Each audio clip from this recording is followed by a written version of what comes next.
All power to the people. All power to the people. All power to the people. All power to the people.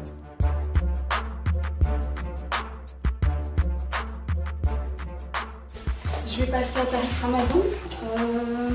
Maintenant, donc, c'est le cas un petit peu plus tôt. Face aux attaques islamophobes récurrentes, de plus en plus virulentes qui se posent à l'échelle belge comme à l'échelle globale, les stratégies de résistance se multiplient, donc comme on le voit ici avec quelques témoignages qui ont déjà eu lieu. Ce qu'il y a, c'est que ces initiatives émergent la plupart du temps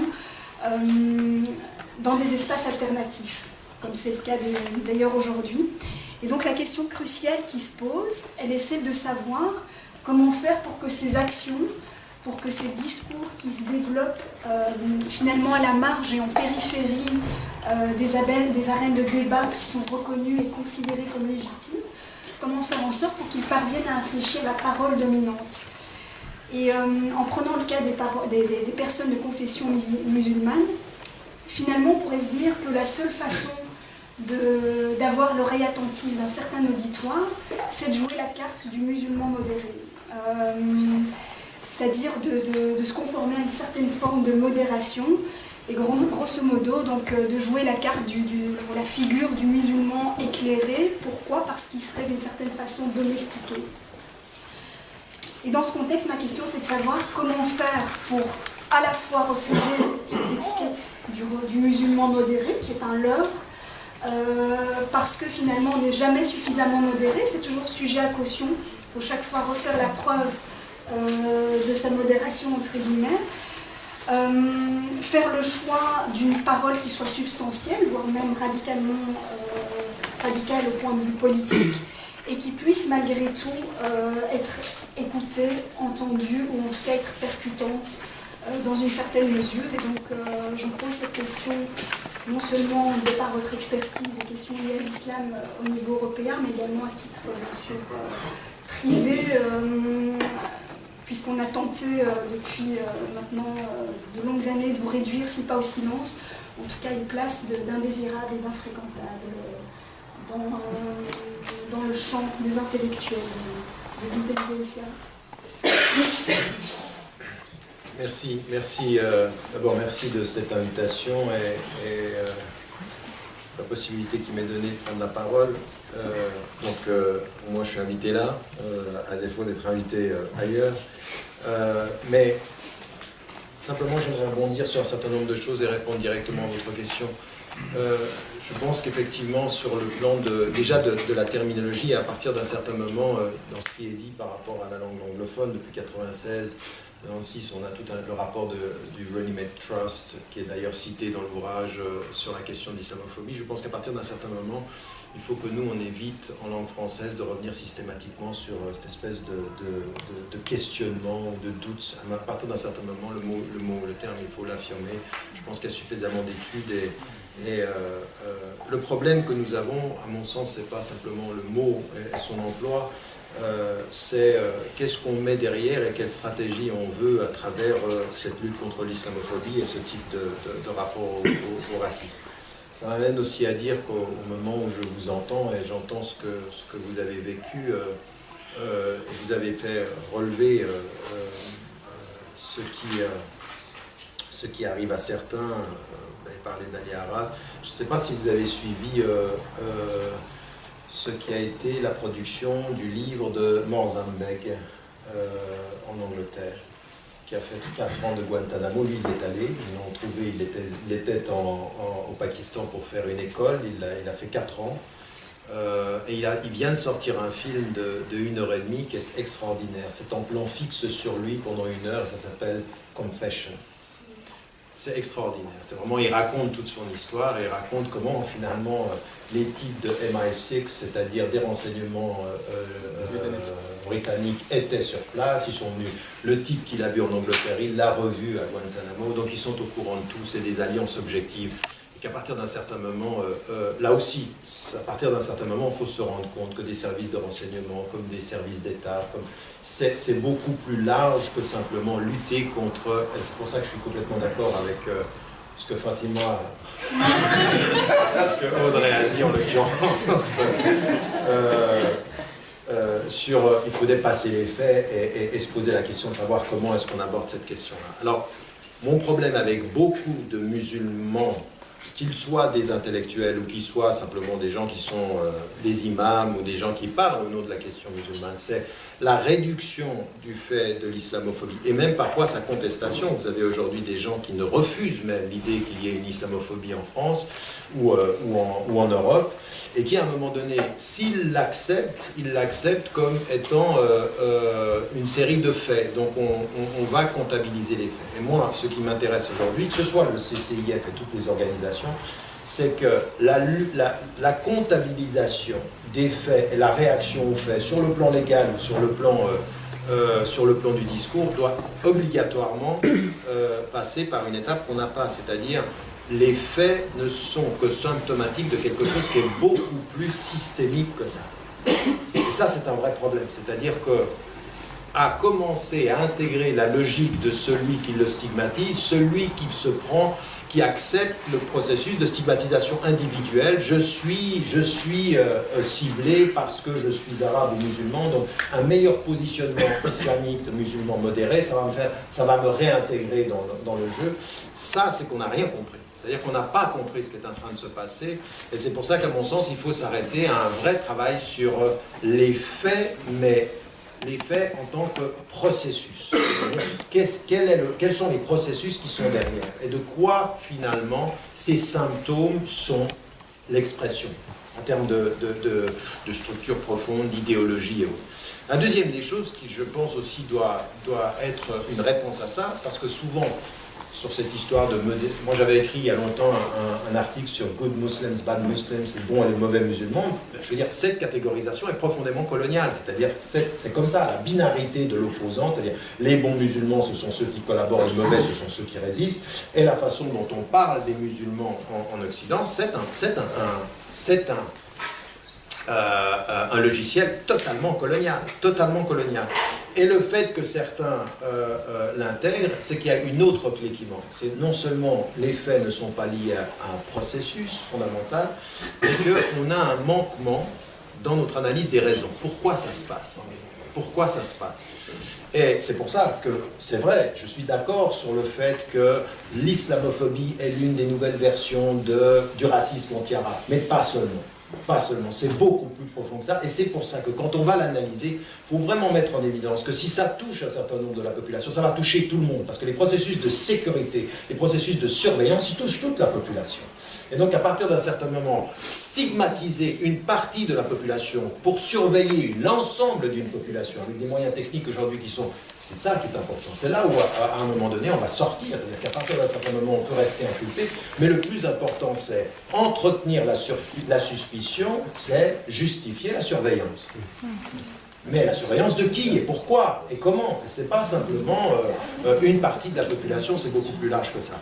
Ensuite, moi, il y a une chose sur laquelle j'insiste énormément, et il va falloir qu'on y vienne avec courage. C'est que derrière ces processus-là, il y a aussi des gens, il y a aussi des institutions. Il n'y a pas que l'État.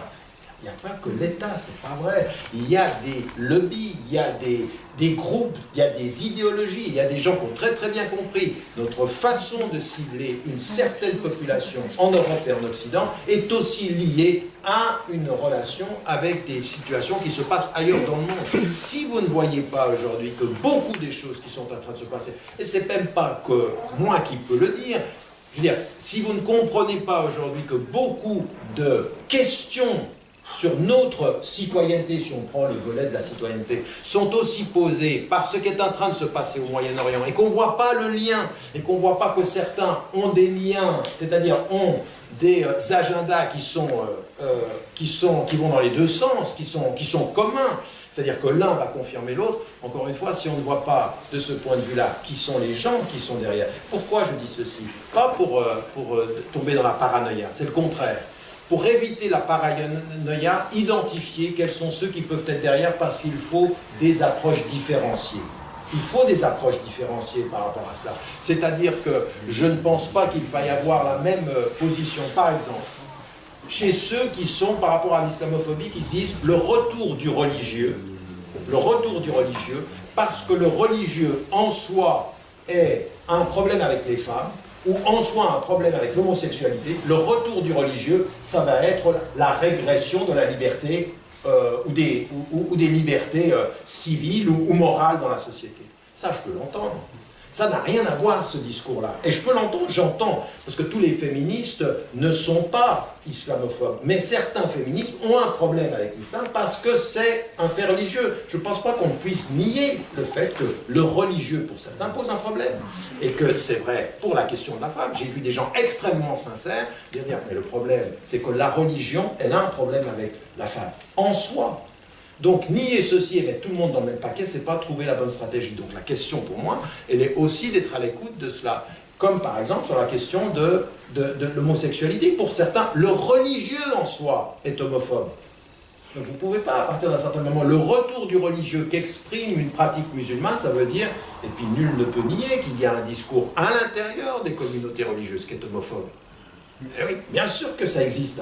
Donc on peut pas. Donc ça c'est une chose, mais ça je ne vais pas le confondre avec ceux que je peux voir qui sont par exemple en France du CRIF ou aux États-Unis de l'IPAC, qui sont dans un travail systématique de ciblage. On le sait, il ne faut pas être crétin. Je veux dire, quand par exemple l'autre là, moi je le répète, je ne vais pas répéter de nouveau cette histoire, mais je veux dire, à partir d'un certain moment, bien sûr qu'il y a une campagne qui est aussi liée à des intérêts au Moyen-Orient, à des intérêts qui dépassent la question simplement qu'on a ici. Alors pourquoi est-ce que c'est important de connaître les hommes? Pour connaître aussi les stratégies. Il faut aujourd'hui des stratégies qui soient des stratégies multidimensionnelles, qui tiennent compte de quoi on parle, c'est-à-dire comment les processus fonctionnent, quelles sont les raisons, et en même temps, quels sont les gens qui sont impliqués. Et à mon sens, c'est là qu'on arrive avec une solution. Alors bon, je ne vais pas prendre plus de temps que ça, mais simplement pour dire une chose que je voulais mettre en évidence pour ce qui me concerne, c'est que, par exemple, sur la question des faits, moi je suis très très surpris de voir, et même aux États-Unis en l'occurrence, même dans le monde anglo-saxon, et ça devrait nous éclairer d'une certaine façon, le peu de relations fondamentales dans l'étude, par exemple, du racisme anti-noir ou anti-latinos aux États-Unis avec ce qui est en train de se passer sur l'islamophobie. On a l'impression que c'est deux fronts différents. Alors que vous avez des études, je ne sais pas si vous avez entendu parler du livre hyper intéressant qu'avait écrit Michel Alexander sur The New Jim Crow, c'est-à-dire tout ce qui est la logique du racisme institutionnalisé, qui montre comment l'État, à un moment donné, libère fait distribuer la drogue, qui va criminaliser les jeunes pour les mettre en prison, et qu'à un moment donné, c'était à la tête de Reagan, et qui dit mais tout ça c'est l'État qui est derrière. Et nous on vient avec l'islamophobie, avec tout ce qui est en train de se passer, tout ce qui est en train de nous dire, où les types sont en prison, sont à Guantanamo, ils voient la sécurité britannique, ils voient la sécurité anglaise, ils voient la sécurité française, ils les voient tous, et nous on tombe des nues. Comme ça, à partir d'un certain moment, il faut quand même faire des alliances d'études historiques. Qu'est-ce qui se passe? C'est pas nouveau. C'est quand même pas nouveau. Je veux dire, les situations, les infiltrés, par exemple, the infiltrants, c'est-à-dire ceux qui rentrent dans les réseaux, qui rentrent dans les mosquées, qui poussent les gens. Et le FBI vous dit, on les pousse pour savoir jusqu'à où ils vont. Ils vont jusqu'à là où tu les mènes. C'est ça la réalité. Et donc ça, aujourd'hui, on ne l'étudie pas. C'est comme si c'était nouveau. Donc aujourd'hui, c'est pour ça que ce sont des processus. Ce sont des processus qu'on a connus par rapport aux latinos, par rapport aux blacks, toute la blackness. Et là, aujourd'hui, vous avez 1 ou 2 ou 3 personnes aux États-Unis qui sont liées au Black Lives Matter. Et c'est pas assez. C'est-à-dire qu'on a aujourd'hui, sur le plan de l'étude des processus, on est aujourd'hui en train de recréer un chantier qui devrait s'allier beaucoup plus. Même sur ce que vous avez dit par rapport à la question du féminisme, par rapport aux questions par exemple de l'intersectionnalité, toute cette démarche du féminisme américain qui met en évidence aujourd'hui, moi je ne suis pas toujours d'accord avec le discours « les femmes sont les premières ». Ça dépend sur quel domaine. Ça dépend sur quel domaine. Sur toute la question coloniale, les femmes ont été ciblées. Frantz Fanon disait ceci, il avait raison, les femmes ont toujours été. Mais sur la question de l'emploi, sur la question de l'école, c'est pas. Et aujourd'hui, on est en train de se rendre compte que ceux qui sont ciblés, ce sont les hommes. Le problème, il est avec les hommes. Il y a un vrai racisme structurel par rapport aux jeunes, par rapport à l'école, parce qu'aujourd'hui, en matière d'acquisition des connaissances, les jeunes filles sont en train de s'émanciper d'une façon autrement différente. Donc il faut qu'on fasse attention. Moi, je comprends la notion de l'approche genrée, comme on dit, mais je ferai attention à distinguer les domaines en disant attention, il se peut aujourd'hui que... Donc voilà, très rapidement sur cette question des faits, il faudrait aller plus loin. Sur la question des raisons, eh ben, une chose très très importante, on est en train de créer une nouvelle catégorie de citoyens étrangers, on est en train de créer l'altérité, la question de l'altérité. Tout ça, toutes ces raisons-là, qui sont aujourd'hui aussi quelque chose d'élémentaire. C'est pour ça que je suis complètement d'accord avec ce que vous disiez, quand vous disiez qu'il faut nous réconcilier avec la politique. Le passage de l'économique au politique. Moi, je suis désolé, je rappelle souvent ça aux gens, je dis, à des moments donnés, il faut quand même se réconcilier avec l'approche marxiste qui vous dit, avec raison, que si vous continuez à ne regarder que l'expression politique du rapport de force, vous échouez à comprendre que finalement la dynamique économique est importante. Et aujourd'hui, on a déplacé 2 fois, on a déplacé de l'économique au politique, et on nous dit la démocratie, tralali, tralala, on ne veut pas parler de l'économique, mais aujourd'hui, c'est encore pire, on a déplacé du politique au culturel. Parce que l'incurie, c'est qu'on ne sait pas répondre aux questions socio-économiques. On ne sait pas apporter une vraie question sur la justice sociale, sur les vrais processus d'autonomisation et de empowerment dans la société. Ça, c'est un élément, c'est aujourd'hui le délitement de la parole politique. Il n'y en a pas de parole politique. Et on nous dit, il n'y a plus d'idéologie, mais en fait, il y a une idéologie de la non-idéologie, qui est en train de nous déplacer sur des questions culturelles. En fait, c'est l'islam, c'est votre couleur, etc., etc. Et je pense que là aussi, on a un vrai travail à faire sur les raisons, sans compter une des choses qui est importante, la question du contrôle et de la sécurité. Un truc qui est très important, et en plus, on vient de me le confirmer hier, parce que je ne savais pas cette donnée factuelle, c'est la question de l'ensemble du profilage à partir d'Internet aujourd'hui. Et ce dont on est en train de se rendre compte, on le savait pour Brexit, je ne savais pas, je l'ai appris hier, mais je ne savais pas que ceux qui étaient derrière, vous savez comment Brexit a fonctionné? C'est-à-dire que la compagnie qui a fait un profilage, qui envoie des emails personnalisés, qui fait qu'à un moment donné, on est totalement surpris par une rencontre. En fait, je ne le savais pas, mais ceux qui étaient, donc c'est le Cambridge Analytica, ceux qui sont derrière Brexit, ce sont ceux qui ont aidé Trump. Et ce que j'ai appris, 200 millions d'emails profilés, c'est-à-dire, et ça vient d'où? Ça vient de votre présence sur Internet, de la façon dont de vos liens, mais ça on le savait pour Brexit. Ben là, ça se confirme. Ça veut dire quoi? Ça veut dire qu'à partir d'un certain moment, l'accès à Internet est aussi une réalité du contrôle, et le contrôle de la question de la sécurité. Si en plus vous ajoutez que vous créez la menace, vous justifiez le contrôle. Vous avez peur? Ben pour votre bien, on vous contrôle. Et donc, on rentre dans... Donc, il y a un vrai travail ici, et je termine, en disant qu'avec les personnes, il faut aller loin dans le travail de savoir quelles sont... Parce que la première réaction que vous avez en disant à qui profite le crime, parce que aujourd'hui on ne peut même pas poser cette question, parce que quand vous dites ça, conspirationniste. Et moi je répète, la plus grande des conspirations, c'est de nous faire croire qu'il n'y a pas de conspiration. Parce que c'en est une, parce qu'il y a effectivement aujourd'hui des alliances objectives, des gens qui ont des intérêts à ça. Maintenant il faut faire attention, l'étude des intérêts ne veut pas dire la paranoïa sur l'ensemble. Il faut faire des études par rapport à ça et savoir aussi quelles sont les personnes. Et moi ce qui m'intéresse, parce que je trouve que la vraie question, c'est celle que vous avez posée. Est-ce que dans les deux domaines qu'on a, est-ce qu'on va aller vers quelque chose qui nous dit aujourd'hui il faut être des citoyens et il faut partir de la citoyenneté pour développer un contre-argumentaire, c'est-à-dire counter-narrative, comme on dit, un récit d'opposition, ou alors est-ce qu'on rentre et puis on fait tout péter, on dit de toute façon l'État, Sénat, bon, ça, l'État, la citoyenneté, etc. Et moi je pense que ce ne sont pas des stratégies qui s'opposent. Je pense qu'il faut les deux. Moi je pense qu'il faut entrer dans les deux. Il faut être la citoyenneté, et puis il faut effectivement, à partir de là, dans une situation de force aussi, questionner la question de l'État la question de la citoyenneté, la nouvelle question fondamentale, ce qui est de dire, moi j'ai envie de questionner la citoyenneté à partir de quelque chose qui est un racisme international normalisé, qui est au-delà de la structuration étatique. Aujourd'hui, dans vos téléviseurs, le discours qui nous passe, c'est que quand tu es un Arabe, quand tu es un Africain, que tu meurs en Méditerranée, tu vaux moins que les nôtres. C'est-à-dire, je suis Charlie, ça veut dire à partir d'un certain moment, tu ajoutes toutes les autres villes du monde, ou alors tu acceptes une espèce de différentiel entre ceux qui meurent chez nous et les autres. Ça, c'est plus que simplement le racisme d'État qui se structure, c'est quelque chose de global. Et si ça, on l'accepte, je pense que là, on est extrêmement dangereux. Donc moi, j'ajouterais dans ce que vous avez dit, entre les deux parties, je pense qu'il faudrait réussir à trouver des liens. Et la dernière grande question qu'il y a par rapport à ça, c'est celle que vous avez posée. Qu'est-ce que c'est que l'autonomie quand on parle pour nous?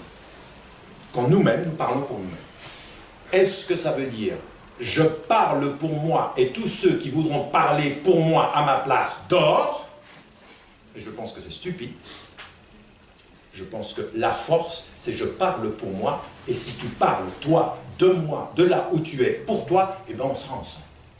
Moi, cette autonomie qui exclut tous les autres en disant à un moment donné, pour les femmes, il n'y a que les femmes qui parlent, pour les noirs, il n'y a que les noirs qui parlent, pour l'islam, il n'y a que les musulmans qui parlent, c'est une bêtise. C'est une bêtise. C'est le meilleur moyen de fragmenter les fronts de résistance. Aujourd'hui, ce qu'il faut trouver, c'est se donner les moyens d'avoir une voix autonome, mais une voix autonome, ce n'est pas une voix exclusive. Je vois comme ça les alliances, et aujourd'hui, je crois qu'on n'y est pas. On n'y est pas encore. Je vous le disais par rapport à la question des latinos et des blacks et tout ceci, mais je le vois même dans nos réalités en Europe, c'est pas encore ça. C'est pas encore ça. On a réussi à nous diviser sur des questions secondaires par rapport aux questions fondamentales. Et ça, c'est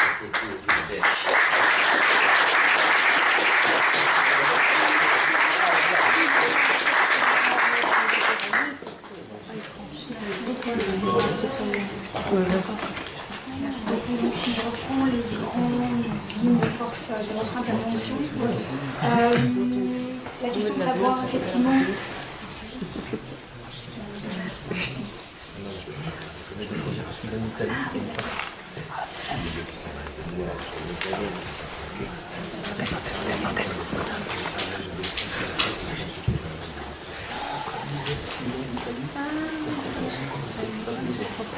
Je vais attendre 2 secondes que le mouvement. C'est pas pour moi,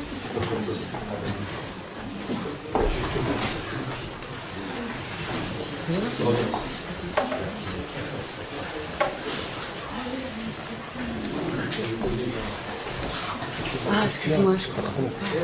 Voilà, donc ce qu'on peut retenir dans les grandes lignes de notre intervention, l'idée qu'à côté effectivement d'un racisme d'État, il y a d'autres éléments qui entrent en ligne de compte, et qu'il faut pouvoir analyser les faits, les acteurs, savoir qui parle à partir d'où, être à l'écoute d'une part des questionnements sur le fait religieux qui peuvent avoir une légitimité en soi. Et puis par ailleurs être conscient aussi qu'il y a des acteurs qui ont des intérêts qui dépassent les nôtres, ou en tout cas qui dépassent des questions strictement locales ici par rapport à ce qui se passe ailleurs dans le monde, au Moyen-Orient par exemple. Une deuxième chose que je retiens, c'est la nécessité de faire le lien, de faire des études historiques avec des phénomènes de racisme institutionnel qui ont déjà eu lieu ailleurs, à l'égard notamment des latinos, des afro-américains aux États-Unis, qu'on est peut-être trop coupé des luttes qui se mènent ailleurs ou en d'autres temps, qu'il faut pouvoir à un moment donné se nourrir et avoir une relecture critique de ces luttes-là et les remettre en perspective avec le contexte qu'on vit actuellement. Une autre chose aussi, c'est pouvoir remettre au goût du jour les dynamiques économiques qui sont extrêmement importantes. C'est-à-dire que ce que vous disiez, c'est qu'à un moment donné, l'économique a été évacuée par le politique, puis le politique a été évacué par le culturel à son tour. Et que donc finalement, on a un délitement à la fois de la parole politique parce qu'elle ne parvient pas fondamentalement à trouver des réponses aux problématiques de base qui sont des problématiques socio-économiques en soi. Et que si on ajoute à ça la question du contrôle et de la sécurité qui passe aujourd'hui aussi par les gestions du big data, finalement, ce que vous évoquiez, donc tout ce qui se passe sur Internet, mais on arrive à des situations comme celles qu'on vit actuellement où les peurs sont instrumentalisées, les menaces qu'on agite à nos yeux finalement sont instrumentalisées à des fins bien précises, à des fins politiques bien précises. Et enfin le dernier point que je retiens, donc, c'est l'idée d'une autonomie mais qui ne soit pas exclusive pour ne pas justement fragmenter les formes de résistance. All people